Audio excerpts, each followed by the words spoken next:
નમો વરિયંતાણમ નમો સિદ્ધાણમ નમો આયર્યાણમ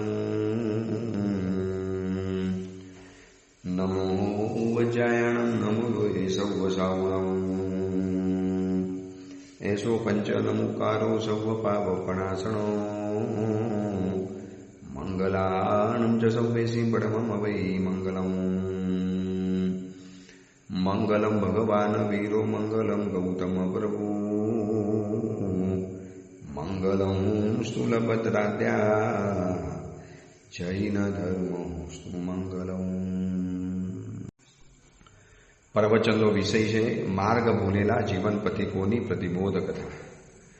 આજથી 1245 વર્ષ પૂર્વે બનેલો 4 પ્રસ્તાવ અને 17,000 શ્લોકોની અંદરમાં ફેલાયેલો આ કુવલયમાલા નામનો ગ્રંથ માર્ગ ભૂલેલા જીવન પથિકોને બહુ પ્રેમથી, બહુ સમજાવટ રીતે, એટલી અદ્ભુત કલાપૂર્વક માર્ગ ઉપર લાવવાનો પ્રયત્ન કરે છે. અને આમાંથી આપણને એક વાત શીખવાડે છે કે કોઈ પણ માર્ગ ભૂલેલો જીવ જોવા માટે મળે તો એની ઉપર ગુસ્સો, નફરત, ચીડ કે એની અવહેલના કે એની નિંદા કે એને કોસવો કે તમે તો આવા છો, આવા પાપ કરો છો, આવા દોષો કરો છો, જીવનની અંદરમાં આવું બધું કરો છો, મરીને નરકમાં જશો, આમ જશો, આવું બધું શબ્દ નથી બોલવાના. કેટલા પ્રેમથી આ મહાત્મા માર્ગ ભૂલેલા જીવને સરસ મજાના પંથે ચડાવવાનો પ્રયત્ન કરે છે. નથી આમાં કોઈ બળજબરી, નથી આની અંદરમાં કોઈ એવો મોટો ભાર માથા ઉપર. બહુ સહજતાથી, સરળતાથી કથાના માધ્યમ દ્વારા બતાવે છે જો આ રસ્તો છે. પછી જમ સંયમ તમ સમાયરે 10 વૈકાલિકની અંદરમાં એક અદ્ભુત શબ્દ મૂક્યો છે પરમાત્મા મહાવીરનો. મારા હિસાબે આગમ ગ્રંથની અંદરમાંથી સૌથી સુંદરમાં સુંદર વાક્ય, જમ સંયમ તમ સમાયરે. જો તમને અમે બંને વસ્તુ બતાવી દીધી, આમ કરવાથી આવું થાય છે, આમ કરવાથી આવું થાય છે, હવે તમને જે મંજૂર હોય તે કરો. જમ સંયમ તમ સમાયરે. તમને જે શ્રેય લાગે એ તમે કરો, તમને જે રૂચે એ તમે કરો. આમાં કોઈ બોધરેશન નહીં, કોઈ માથા ઉપર ભાર નહીં, કોઈ માથા ઉપર ચડી બેસવાની વાત નહીં. અને કેટલો મજાનો શબ્દ છે. જ્યારે જ્યારે પણ આ શબ્દ યાદ આવે ને ત્યારે પ્રભુનો કેટલો બધો પ્રેમ દેખાય છે. જમ સંયમ તમ સમાયરે. એક સમજદાર ડૉક્ટર શું કે, સાહેબ તમને શરીરની અંદરમાં આ રોગ છે, એના ચિહ્નો છે, આવો રોગ થયો છે અને એની આ દવા છે, ગમે તો તમે લઈ લો. ડૉક્ટર આમ ગળા ઉપર ન બેસી જાય, છાતી ઉપર ન ચડી બેસે, માથા ઉપર બેસીને દવા નથી આપતો. ડૉક્ટર કે મારું કહેવાનું કામ છે, મેં તમને રસ્તો બતાવી દીધો, હવે જમ સંયમ તમ સમાયરે. તમને જે શ્રેય લાગે, તમને જે ગમે એ તમે જીવનની અંદરમાં કરી શકો છો. અને આ ગ્રંથકાર મહાત્મા આ ગ્રંથ દ્વારા એટલું બધું પોઝિટિવિટી, એટલું બધું સરસ રીતે. ઘણી વખત શું થાય છે, ઘરની અંદરમાં મમ્મી પપ્પા ધર્મ કરતા હોય અને ઘરની અંદરમાં દીકરો કે દીકરી કે પુત્રવધુ કે યુવાન વ્યક્તિઓ ધર્મ ઘરમાં ઓછો કરતા હોય. એટલે શું થાય છે કે વાત એમની સાચી છે કે દીકરાએ ધર્મ કરવો જોઈએ, દીકરીએ ધર્મ કરવો જોઈએ. અમારી પાસે પણ માતા પિતા આવે, સાહેબ જો આ છોકરો રાત્રિ ભોજન કરે, કંદમૂળ ખાય, હોક્સ ખાય, સાહેબ સમજાવો એને, કાંઈ સમજતો નથી, નાસ્તિક બની ગયો છે, મિત્રોની પાછળ ભાગે છે, સાહેબ આ કેવો પાપ કરે છે. હું સૌથી પહેલાં તો એ મમ્મી પપ્પાને કહું છું કે બેન, તમે દીકરાને એક સમય આપો. આવી રીતે તમે સુધારવા જશો તો દીકરો નહીં સુધરે, ઉપરથી ઉલટાનો વગરશે, ઉપરથી ઓર ઉલટાની તમારી વાતને બિલકુલ નહીં ગણકારે. એના કરતાં બેન પ્રેમથી સમજાવો. ન માને તો પછી શું કરવાનું? જમ સંયમ તમ સમાયરે. ભાઈ જેને જે ગમે એ કરશે. આની અંદરમાં કોઈ પરાણે નથી થઈ શકતું. જ્યારે દેવતાઓ, ઇન્દ્રો ભગવાનની સામે આવતા હતા તો પણ ભગવાને ક્યારેક કોઈને પણ પરાણે ધર્મ નથી કરાવ્યો. ભાઈ એને ગમે તો કરવા દો, અંદરની વાત છે, અંદરમાં જે રૂચે તો એ કરી લેશે, નહીં રૂચે તો આપણે ગમે એટલું પરાણે કરાવશું ને એકવાર ધક્કો મારશું, વળી પાછો અડકી જવાનું. એટલે ધર્મિષ્ઠ માતા પિતા જે કદાચ ધર્મ નથી કરતા, ધર્મ નથી સમજ્યા, એવા યુવાન દીકરા દીકરી પુત્રવધુ આ બધાને જે કોષે છે ને, એક આ માથા ઉપર ચડી બેસીને જે આગ્રહ કરીને કરવા માટે જાય છે, એના કારણે દીકરા દીકરીઓ માનતા હોય તો પણ વાત નહીં માને. એનો મતલબ એ નથી કે નથી કહેવાની આપણી ફરજ છે, જવાબદારી છે, કહેવું જ પડશે. વગર કહીએ ક્યારે કોઈ સમજશે નહીં. પણ એની કહેવાની પદ્ધતિ આ ગ્રંથ દ્વારા શીખવા માટે મળે છે. કે પ્રેમથી સમજાવે છે કે ભાઈ આ રસ્તો છે, ક્રોધ, માન, માયા, લોભ અને મોહ, આ 5 દોષો જીવનની પરેશાનીના મૂળ છે અને હું તમને કથા દ્વારા બધી વસ્તુ બતાવું છું. આવી રીતે આ વ્યક્તિઓ આવી રીતે હેરાન થયેલા હતા. તમે પણ હેરાન ન થાવ એવું ચાહું છું, માટે આ રસ્તો છે, ગમે તો કરી લો, ન ગમે તો તમારી ઈચ્છા. જમશે એમ તમ સમાય. અને કથાના માધ્યમ દ્વારા આ ગ્રંથ આગળ વધે છે. કથામાં આપણે ત્યાં સુધી પહોંચેલા હતા કે કુવલય ચંદ્ર કુંવર કુવલય માલાને પ્રતિબોધ કરવા માટે સાગરદત્ત મુનિવરના કહેવા દ્વારા આગળ વધે છે. જંગલ, સરોવરની અંદરમાં જઈને પાણી પીવું અને ભૂખ મટાડવા માટે જ્યારે આજુબાજુમાં જંગલમાં તપાસ કરે છે, એમાં યક્ષની પ્રતિમા, એની ઉપર હરિયન પરમાત્માની પ્રતિમા, અને એની પૂજા કરી, અર્ચના કરી, સ્તવના કરી, ભક્તિ કરી, પેટની ભૂખ સમાવી અને થોડોક જંપીને બેઠો છે. હવે શાંતિથી બેઠો છે કે આગળ શું કરવું, કેવી રીતે જવું. એમાં સરોવર ખરભર્યું. એમાંથી અતિ સુંદર એક સ્ત્રી, અતિ સુંદર એક, એનું અહીંયા કુવલય માલામાં એના જે વર્ણન કર્યા છે ને એના રૂપના પાનાના પાનાઓ ભર્યા છે, શ્લોકના શ્લોક મૂકી દીધા છે કે આ નારી કેવી દેખાતી હતી, આ રૂપરમણી કેવી દેખાતી હતી. અને એની સાથે રહેલી બહુ સામાન્ય કુબ્જા જેવી સ્ત્રી પાછળ બધો પૂજાનો થાળ લઈને આવતી હતી. અને આ બધું જોયા પછી કુંવર વૃક્ષની પાછળ સંતાઈ ગયો. અને આ દિલ ધડક દ્રશ્ય, એક તો દિલ ધડકાવીને એવી આ સ્ત્રી અને એની પાછળ પૂજાનો સામાન લઈને આવતી હતી, અને એ વળી પાછી સરોવરમાંથી જે નીકળી, એટલે શું હશે આ બધું. અને એને જોઈને આશ્ચર્ય પામી ગયો. જે વનલતામાં, જે લતા ગૃહની અંદરમાં એ પોતે પરમાત્માની પૂજા કરેલી હતી, એ જ પરમાત્માની તરફ, એ જ લતા ગૃહની અંદરમાં આ આવનારી દિવ્ય સ્ત્રી અને પાછળ એની સેવિકા જઈ રહેલી છે. અને આશ્ચર્યનો પાર ન રહ્યો કે શું આ પરમાત્માની પૂજા કરવા માટે જ આવી છે કે યક્ષની પૂજા કરવા માટે આવી છે. જોવું તો ખરો શું કરે છે.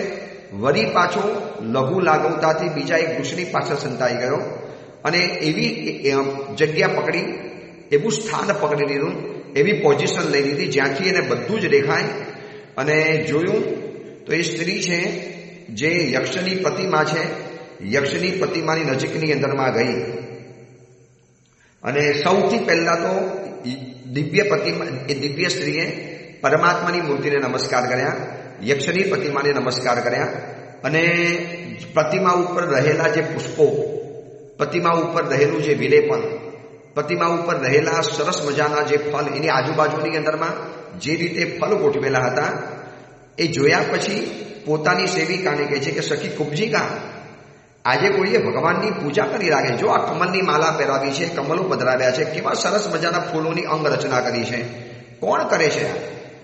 આટલા વર્ષોની અંદરમાં આપણે આટલા વખતથી હરિયન પરમાત્માની પૂજા કરવા આવીએ છીએ, આ જીન પ્રતિમાની પૂજા કરીએ છીએ, આ જંગલની અંદરમાં કોઈ પૂજા નથી કરતું, તો આજે આ પરમાત્માની પૂજા કોને કરી, કોણ હશે? અને આ જોયા પછી કુબ્જિકા અને એની સ્વામીની આજુબાજુની અંદરમાં નજર ફેરવે છે. પરંતુ જેને પૂજા કરી છે કુવલય ચંદ્ર બરોબર વૃક્ષના થડની પાછળ સંતાઈ ગયો છે, બિલકુલ ખબર ન પડે એવી રીતે. અને શ્વાસ રોકીને, શ્વાસ થંભાવીને દિલ ધડકી જાય એવી રીતે આખું બધું જોયા કરે છે. અને કહે છે કે આ જંગલની અંદરમાં કોઈ વ્યક્તિ નથી આવતી. તો એ વખતે કુબ્જિકાએ કીધું હશે કદાચ આજે કોઈક આવ્યા હશે પરમાત્માની પૂજા કરવા માટે. આ તો સકલ તૈલોકને વંદનીય પરમાત્મા છે, એટલે કોઈક તો પૂજા કરી ગયું હશે. પણ આ વનસ્થળની અંદરમાં કોણ આવે? અહીંયા યક્ષો નથી વિચરતા, અહીંયા રાક્ષસો નથી આવતા, અહીંયા ભૂતો પણ નથી આવતા, અહીંયા પિશાચો પણ નથી આવતા, અહીંયા કિન્નરો પણ નથી આવતા, અહીંયા કિમ પુરુષો પણ નથી આવતા, અહીંયા મહોરક વિદ્યાધરો પણ નથી આવતા. અને આટલા વખતની અંદરમાં ક્યારે નથી આવ્યા? અને આજે પૂજા કોને કરી? ત્યારે કુબ્જિકા કહે છે કે સ્વામીની, એવું બની શકે કે આજે કોઈક આવ્યું હશે, કોઈ આકાશમાંથી જનારો વિદ્યાધર અહીંયા ઉતર્યો હશે પાણી પીવા માટે. સરોવર છે, સરસ મજાના અહીંયા ફળો ઉગેલા છે, પોતાનું કામ કરવા માટે આવ્યો હશે અને એને આ કરેલું હશે. અથવા તો આ જંગલની અંદરમાં સબરો પણ છે, ભીરો પણ છે, કદાચ એને પણ પૂજા કરી હશે. જોવો તો ખરા, પૂજા કરનારી વ્યક્તિએ કેવી સરસ મજાની પૂજા કરી છે. અને આ બધું જોતા ચકોર એવી સ્વામીનીએ જમીન ઉપર જોયું તો જમીન ઉપર પડેલી પગલાની છાપ, જમીન ઉપર જે પગલાની છાપ પડેલી હતી અને એ જોયા પછી જે આવનારી દિવ્ય સ્ત્રી ચોંકી. કારણ કે પગલા જે રીતે પડેલા હતા, કુવલય ચંદ્ર કુંવરના પગલા હતા, એ સિવાય તો જંગલમાં કોઈ આવ્યું જ નથી. અને કુવલય ચંદ્ર કુંવરના જે પગલા જોયા ને એનું બરોબર ધ્યાનથી નિરીક્ષણ કરનારી એ દિવ્ય સ્ત્રીને કુબ્જિકા સ્ત્રી પૂછે છે કે સ્વામીની શું જોઈ રહેલા છો, શું આની અંદરમાં જોવાનું છે? અને એ વખતે સ્વામીનીએ દિવ્ય સ્ત્રીએ પોતાની સખીને કીધું કે માન ન માન, અહીંયા જે પુરુષ આવ્યો છે ને બહુ ઉત્તમ પુરુષ છે, સર્વોત્તમ પુરુષ છે, લક્ષણવંતો પુરુષ છે. લક્ષણવંતો પુરુષ એટલા માટે છે, લક્ષણવંતો પુરુષ એટલા માટે છે કે તું આ જોઈ લે, એના જે ચરણના માપ એકદમ ચોક્કસ પ્રમાણના માપ છે. અમે ગુરુકુલની અંદરમાં ભણેલા છીએ અને અમને ભણાવ્યું છે કે લક્ષણ શાસ્ત્ર કેવા હોય. કોઈ મહાપુરુષ, કોઈ ભાગ્યશાળી પુરુષ, કોઈ વિશિષ્ટ પુરુષ ચોક્કસ આ એરિયાની અંદરમાં આવેલા હતા અને એને આ પરમાત્માની પૂજા કરી છે. બાકી એના આવા પ્રકારના પગલા હોય જ નહીં. આટલું બધું પરફેક્ટ રીતે, આટલું બધું વ્યવસ્થિત આ પગલા જે રીતે પડેલા છે, હું ચોક્કસ કહું છું કે આ પગલા ઉપર જોઈ લે તું, પદ્મ, શંખ, સ્વસ્તિક, ચક્ર, અંકુશ, છત્ર, તોરણ, આ બધાના ચિહ્નો સ્પષ્ટ દેખાઈ રહેલા છે. અને જેના પગની અંદરમાં આવા બધા લક્ષણો હોય, સખી તને ખબર છે લક્ષણ શાસ્ત્રોની અંદરમાં લખ્યું છે કે સામાન્ય વ્યક્તિના પગની અંદરમાં આવા પ્રકારના લક્ષણો હોઈ જ ન શકે. આ કોઈ ઉત્તમ પુરુષ છે, કોઈ સર્વોત્તમ પુરુષ છે, કોઈ મહાપુરુષ છે, કોઈ વિશિષ્ટ પ્રકારનો રાજપુત્ર અથવા તો રાજકુમાર છે. એના પગલાની સાઈઝ, એના પગલાનું જે પ્રમાણ, એની પગની એક એક આંગળીઓની લંબાઈ, એમાં અંગૂઠા પછીની જે પહેલી આંગળી છે, જો એની છાપ કેટલી આગળ પડેલી છે. હવે અભણ એવી કુબ્જિકા આ બધું સાંભળ્યા પછી આશ્ચર્ય તો પામી, પરંતુ આ દિવ્ય સ્ત્રીને મનની અંદરમાં શંકા તો રહે છે કે ચોક્કસ કોઈ પુરુષ અહીંયા તો છે જ. અને એ વખતે કુબ્જિકા કહે છે કે સ્વામીની જે હશે તે, ચલો ને પરમાત્માની પૂજા તો કરી, ભલે આપણા ભગવાનની કોઈ પૂજા કરી ગયું, હવે તમે પૂજા બતાવી દો, પછી આપણે આપણા ભવનની અંદરમાં જઈએ. ઠીક છે, આમ કહી અને પછી જે આવનારી દિવ્ય સ્ત્રી હતી, દિવ્ય સ્ત્રીએ કુવલયચંદ્ર કુંવરે જે ઉપર ભગવાન ઉપર ચડાવેલા જે પુષ્પો હતા એને ધીરે ધીરે ઉતાર્યા. પછી જે ફલ ફ્રૂટ વગેરે મૂકેલા હતા એને બહુ જૈનાપૂર્વક, બહુ શાંતિથી ઉતાર્યા.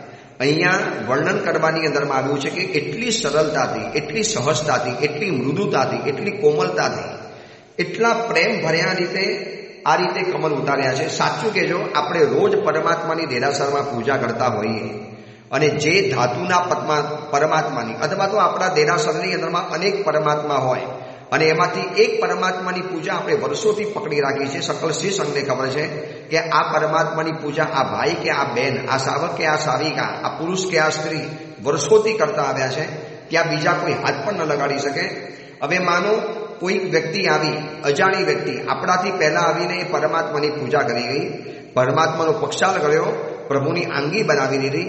હવે સાચું કહેજો, વર્ષોથી તમારો અખંડ ક્રમ ચાલે છે અને એ વખતે મનની અંદરમાં એમ થાય, કોણ પૂજા કરી ગયું મારું પરમાત્માની? આ તો ભગવાનની પૂજા હું રોજ કરું છું. એ પૂજારીજી તમે ધ્યાન નથી રાખતા? આવી રીતે પરમાત્માની કોઈ પૂજા કરી જાય?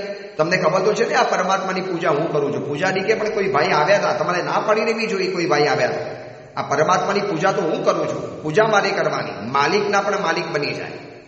તો આ કુવલય માલા કથા આપણને શીખવાડે છે કે પરમાત્મા ઉપર આપણો પ્રેમ હોય પણ ભગવાન ઉપર અધિકાર ન હોય. આત્મીયતા કેળવો પણ તમારો આટલો બધો અધિકાર, ભગવાન મારા છે, મારા સિવાય કોઈએ ભગવાનની પૂજા નહીં કરવાની, હું જ પરમાત્માની પૂજા કરું છું. નો, એવું ન ચાલી શકે. અને પરમાત્મા ઉપર ધરાવેલા જે પુષ્પો વગેરે હતા બહુ સરળતાથી, કોમલતાથી, સહજતાથી નીચે લઈ લીધા અને પોતે પરમાત્માની પૂજા કરવાની શરૂ કરી. રોજ પૂજા કરવા માટે આવતી હતી અને પ્રભુની સમક્ષ ગઈ. જોજો આ પરમાત્માનો વિનય કેવો છે. પરમાત્માની સમક્ષ ગઈ એ દિવ્ય સ્ત્રી અને પ્રભુની પાસે જઈને નમસ્કાર કર્યા અને પ્રભુને કીધું, એ પરમાત્મા, મને પૂજા કરવાની આજ્ઞા આપો. આપણી વિધિ છે, દેરાસરમાં પૂજા કરવા જઈએ તો તીર્થંકર પરમાત્માની પૂજા કરતા પહેલા અરિહંત તત્વની પહેલા અનુજ્ઞા પ્રાપ્ત કરવાની છે.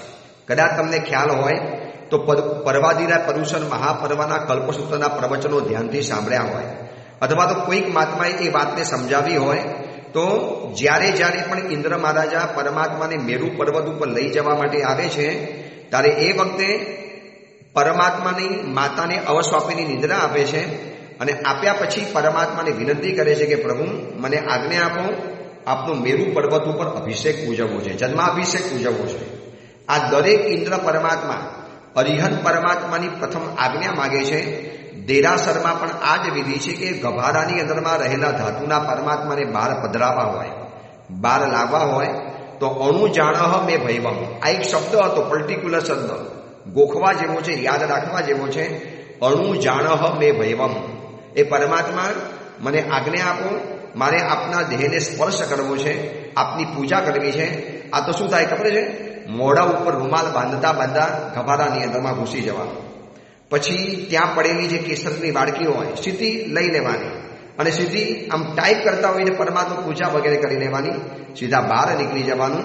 અને 2 સેકન્ડ અનંત શક્તિને ધારણ કરનારા આ અરિહંત પરમાત્મા તત્વ છે, અરિહંત તત્વ છે. મૂર્તિની અંદરમાં અરિહંત તત્વ સમાયેલું છે અને અરિહંત તત્વની પહેલા અનુજ્ઞા માગવી પડે કે પ્રભુ મને પૂજા કરવાની અનુજ્ઞા આપો, મારે આપની પૂજા કરવી છે. અને આ બાજુ આ દિવ્ય સ્ત્રી પરમાત્માની આજ્ઞા માંગે છે કે અણુજાણ હમે ભૈવમ, પ્રભુ મને આજ્ઞા આપો, આપની પૂજા કરવી છે. અને દિવ્ય સ્ત્રીએ પરમાત્માની પૂજા કરવાની શરૂ કરી. પરમાત્માના મસ્તક ઉપર કમલો ધરાવ્યા, પ્રભુની આજુબાજુની અંદરમાં કમલો ધરાવ્યા. જે સરસ મજાની દિવ્ય માલા લઈને આવેલી હતી એ કરી. સુગંધી જલથી સૌથી પહેલા પરમાત્માનો અભિષેક વગેરે કર્યો. પછી સુવર્ણ કમલના રસ ઝરતા બિંદુઓની ફેલાતી ગંધથી એટલા બધા ભમરાઓ ખેંચાઈને આવી ગયા, જાણે કે કારા ભમરાઓ પ્રભુની આજુબાજુની અંદરમાં ફરવા મળ્યા. અભિષેક, પુષ્પ પૂજા અને જે ઉત્તમ દ્રવ્યો પરમાત્માની સમક્ષ લાવેલા હતા એ બધા જ ધરાવી દીધા. પ્રભુની પૂજા કર્યા પછી ભક્તિથી નમી ગયું છે વદન કમલ જેનું એવી દિવ્ય સ્ત્રી હવે પરમાત્માની સ્તુતિ કરવાની શરૂ કરે છે. પાછળ ઝાડના થડની પાછળ ઉભેલો કુંવલે ચંદ્રકુંવર આ બધી જ વસ્તુઓ ધ્યાનથી જોવે છે. આ સ્ત્રીની અંગભંગીમાં, આ સ્ત્રીનું શરીર, પૂજા કરતી વખતે એના હૃદયની અંદરમાં જે ઉમટતા ભાવ, એનો પ્રભુ તરફનો જે અભિનય અને પ્રભુ તરફનો જે વિનય, હવે એને જે પરમાત્માની સ્તુતિ ગાવાની જે શરૂ કરી છે ને, એમ લાગ્યું કે આ જંગલની અંદરમાં જાણે કે વીણા વાગી, એક જાણે વીણાના સ્વર નીકળી પડ્યા. એટલો મીઠો અવાજ, એટલો સુરીલો અવાજ, એટલો કામણગારો અવાજ. એક તો દિવ્ય સ્ત્રી, અદ્ભુત રૂપ, અને એ રૂપને પણ ટક્કર મારે એવો એનો મધુરો મીઠો રણકાદાર અને એટલો કોમલ એનો સ્વર રહેલો હતો. જે રીતે એને લય અને તાલ અને સૂર અને સ્વર દ્વારે જે એને સ્તુતિ ગાવાની શરૂ કરી. હે દેવતા, હે પરમાત્મા, દેવતા, અસુરો, કિન્નરો, પુરુષો, સ્ત્રીઓ આ બધા જ આપની સ્તુતિ કરતા હોય છે. એવા પરમાત્મા આપ જય પામો. પ્રથમ ધર્મના ઉપદેશક, શુક્લ ધ્યાનથી કેવળ જ્ઞાને પ્રાપ્ત કરનારા હે પરમાત્મા આપનો જય થાવ. પ્રથમ પુરુષ, હે પ્રથમ રાજા, આદિનાથ પરમાત્માની પ્રતિમા હતી એટલે હે પ્રથમ પુરુષ, હે પ્રથમ રાજા, હે ઇન્દ્ર નાગેન્દ્રથી જેના ચરણ કમલ વંદાય છે એવા પરમાત્મા આપનો જય થાવ. મેરુ પર્વત જેવા મહાવ્રતોના ભારને ધારણ કરવાની અંદરમાં સક્ષમ મહાતપસ્વી, ઉત્તમ ચારિત્રવાન એવા પરમાત્મા આપનો જય થાવ. પ્રભુ આપ જ અમારા નાથ છો, આપ જ અમારા શરણ છો. દર્શન, જ્ઞાન અને મોક્ષ માર્ગને બતાવનારા પ્રભુ આપ અમારા નાથ છો, અમારા બંધુ છો, અમારું સર્વસ્વ છો. આ પ્રમાણે સ્તુતિઓ ગાતી જાય, સ્તવન ગાતી જાય, ગીત ગાતી જાય અને પાછળ રહેલી જે કુબ્જા સ્ત્રી હતી તાલીઓના તાલ આપતી જાય. એમ લાગે કે જાણે એક સ્વર્ગીય વાતાવરણ ઊભું થઈ ગયું છે. આ દિવ્ય સ્ત્રીનો જે અવાજ હતો જે રીતે જંગલની અંદરમાં ફેલાઈ ગયો, આજુબાજુમાંથી પશુઓ પણ સાંભળવા માટે આવી ગયા. કદાચ આ રોજનો ક્રમ હશે. અને આભો બનીને આશ્ચર્યથી આંખ ફાડીને કુંવલી ચંદ્રકુંવર જોઈ રહેલો છે કે કોણ હશે આ સ્ત્રી, આની પાસે શું નથી? દિવ્ય રૂપ, દિવ્ય તેજ, આવો અદ્ભુત કામણગારો કંઠ, આવી પરમાત્માની ભક્તિ અને સરોવરમાંથી બહાર આવી છે. ચોક્કસ આ કોઈ પાતાળ કન્યા છે, કોઈ નાગ કન્યા છે, કોઈ નીચે રહેલી આ કન્યા રહેલી છે. હવે એની સામે જવાય પણ કેવી રીતે? કદાચ ગુસ્સે થઈ જાય તો, કદાચ શ્રાપ આપીને તો. નાગ કન્યા છે, વ્યંતરની કન્યા છે, આમની પાસે દિવ્ય શક્તિ હોય, કદાચ કાંઈ પણ કરી શકે, એટલે કુંવલે ચંદ્રકુંવર જઈ નથી શકતો. પણ જે રીતે એક પછી એક ગીતો, એક પછી એક સ્તુતિઓ, એક પછી એક સ્તવન, જે રીતે આ દિવ્ય સ્ત્રી ગાતી જાય છે, સાચું કહેજો, દેરાસરની અંદરમાં આપણે જઈએ તો કેટલી સ્તુતિ ભગવાનની સામે આપણે બોલી શકીએ. લગભગ તમે જોજો દેરાસરમાં જશો ને એટલે બધા માટે કોમન સ્તુતિ છે. જે દ્રષ્ટિ પ્રભુ દર્શન કરે તે દ્રષ્ટિને પણ ધન્ય છે એ, અથવા તો દર્શનમ દેવદેવસ્યમ, દર્શનમ, સ્તુતિ ખોટી નથી. કેટલી બધી સ્તુતિઓ બનેલી છે. આમ અત્યારે તો તમે એક સ્તુતિ બનેલી જુઓ ને, ગુજરાતી ભાષાની અંદરમાં અરિહંત વદનાવલી તો હતી, રત્નાકર 25 તો હતી, પરંતુ વર્તમાન સમયની અંદરમાં જે રીતે કેટલાક મુનિ કવિઓ, કેટલાક શાવક કવિઓએ જે સ્તુતિઓ બનાવી છે, અમારા આચાર્ય ભગવાન છે મુક્તિ વલ્લભ સુરેશ્વરજી મહારાજ, એમને એક પરમાત્માની સ્તુતિ બનાવી છે, કરુણા રસે અંજન કરો જેથી ખુલે મારા નયન, તારું ચરણ મારા શરણ, મારું શરણ તારા ચરણ. આવી અદ્ભુત ભાવવાળી સ્તુતિઓ. આમ એક એક સ્તુતિઓ બોલતા જઈએ અને એમ લાગે કે જાણે કે આપણા હૃદયની અંદરમાં કોઈ સ્પંદન પેદા થાય છે. શું આવી 5-15 સ્તુતિઓ આપણને આવડે? શું હવે આપણે એવા એકાદ 5-15 સ્તવનો આપણે ગોખી નાખ્યા છે? શત્રુંજયની અંદરમાં જજો એટલે તલેટીમાં પણ ફિક્સ સ્તવન છે, દાદા આદિશ્વરજી દૂર હતી આવ્યો દાદા દર્શન દો. પછી ઉપર જશો શાંતિનાથ ભગવાનનું દેરાસર આવશે, પછી શાંતિ જીનેશ્વર સાચો સાહેબ. પછી રાયણ પકડી જશું, નેરુડી રાયણ તરે સુન સુંદરી. પુંડરીક સ્વામી પાસે જશું, એકદિન પુંડરીક ગણધર્મ લેરો. આદિનાથ ભગવાનની પાસે જશું એટલે પછી એ જ જૂનું સ્તવન. એમ નહીં કે કેટલા બધા સ્તવનો બનેલા છે.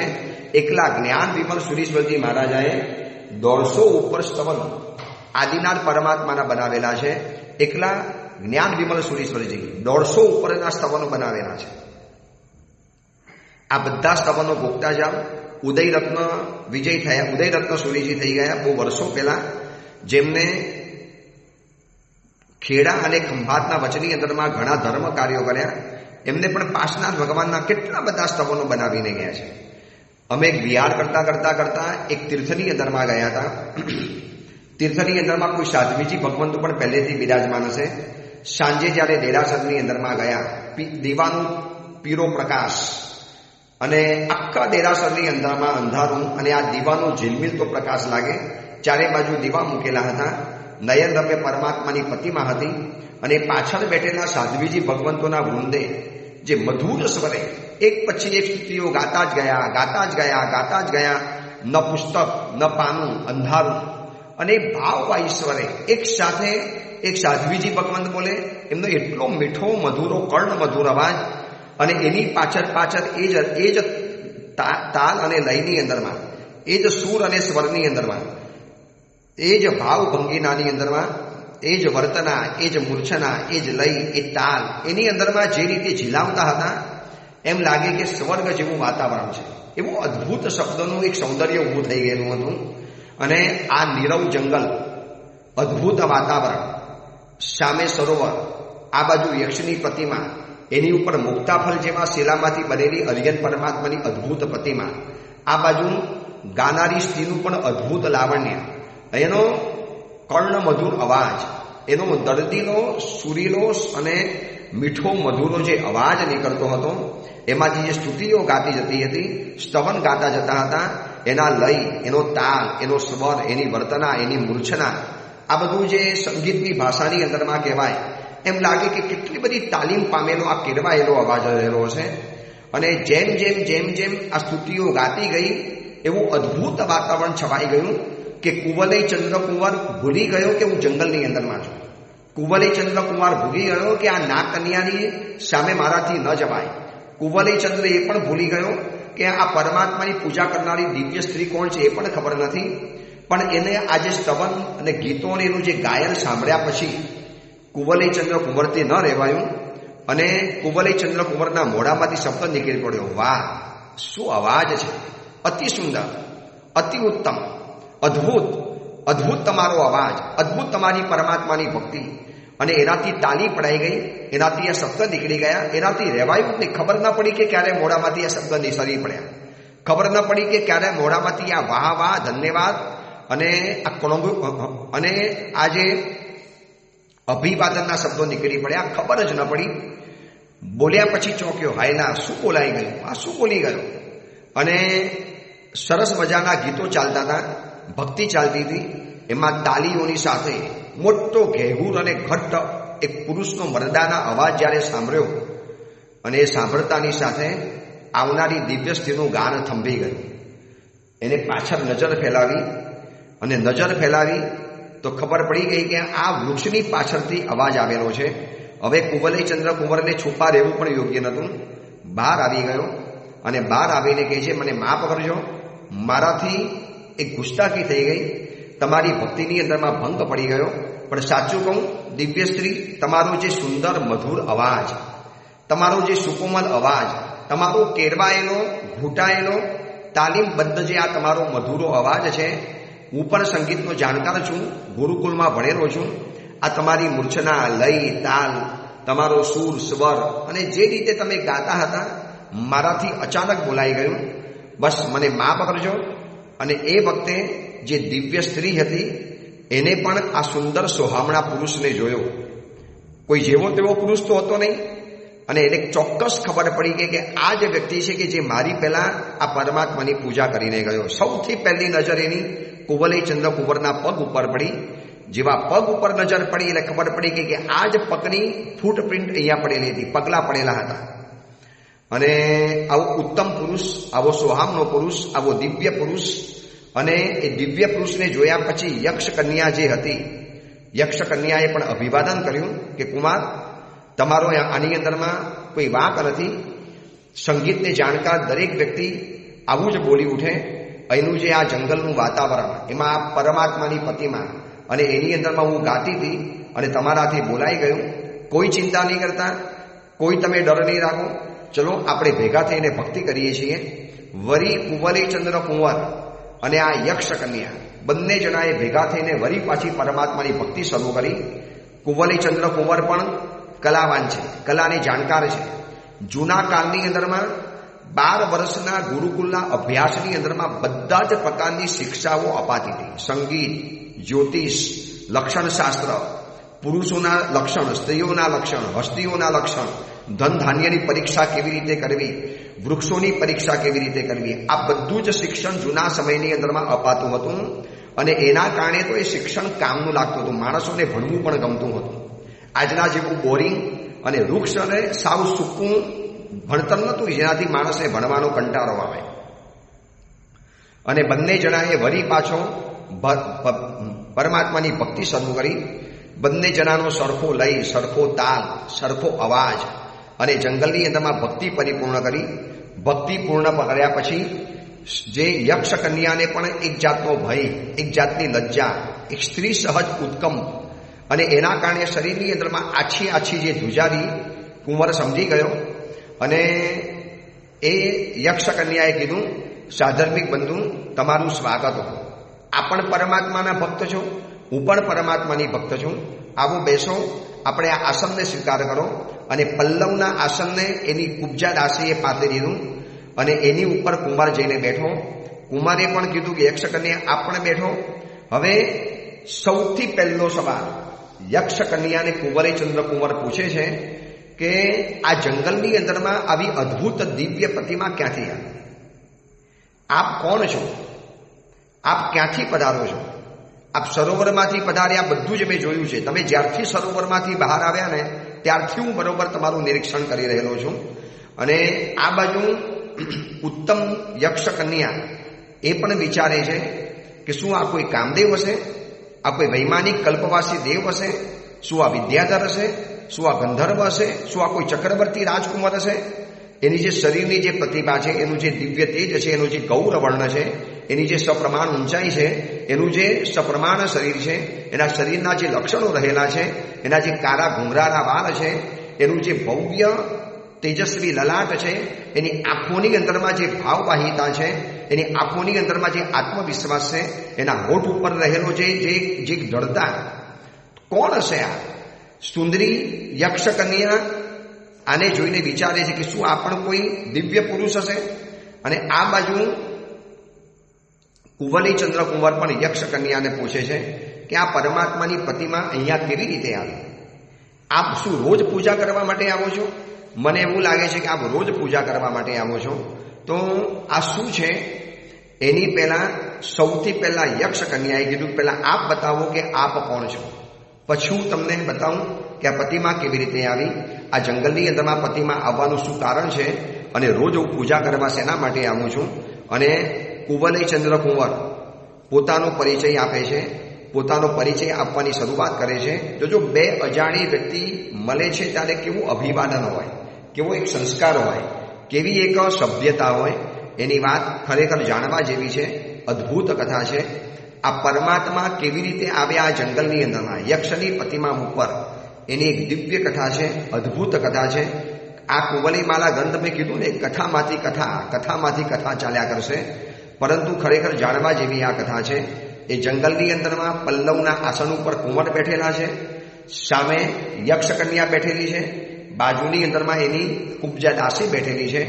અને અદ્ભુત તેજ ધરાવતો કુંવર, અદ્ભુત લાવણ્ય ધરાવતી આ સ્ત્રી પરસ્પર એકબીજાનો પરિચય પામવા માટે મથે છે, એકબીજાનો પરિચય પૂછે છે. અને કેવી રીતે પરિચય આપે છે, અને આ કથામાંથી શું એક નવી કથા નીકળે છે, એની વાત આપણે આવતીકાલે કરીશું. એ જ મંગલ કામના મંગલ ભાવના. જેના વિરુદ્ધ કાંઈ પણ બોલાયો હોય તો મિચ્છામી દુક્કડમ.